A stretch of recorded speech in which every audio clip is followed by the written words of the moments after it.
اس کی روشنی میں بتاؤں کہ تکبر کیا ہے؟ تکبر نبی اکرم سب کہیے، بلند آواز سے کہیے۔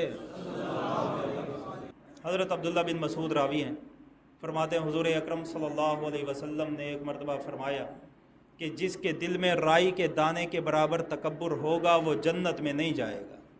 تو ایک صحابی کھڑے ہوئے، اس صحابی نے کہا یا رسول اللہ، ایک آدمی یہ چاہتا ہے کہ میرا لباس اچھا ہو، میرا عمامہ اچھا ہو، میرا جوتا اچھا ہو، تو کیا یہ تکبر ہے؟ لباس اچھا، پہناوا اچھا، جوتا اچھا، رہن سہن اچھا، تو کیا یا رسول اللہ یہ بھی تکبر ہے؟ حضور نے فرمایا نہیں، ان اللہ جمیل یحب الجمال، اللہ خوبصورت ہے، خوبصورتی کو پسند کرتا ہے۔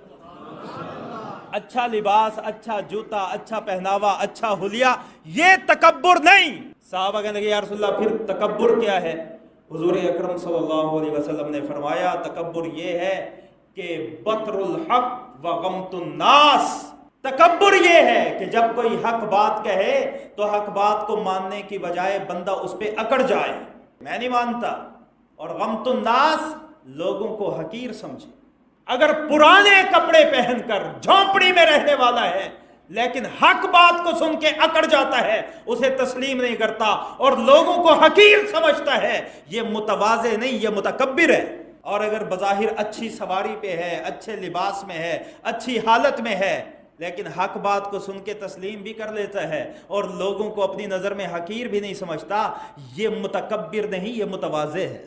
اصلاحی بیانات، فقہی معلومات اور مستند دینی تعلیمات کے لیے مولانا احمد مدنی عباسی چینل سبسکرائب کریں۔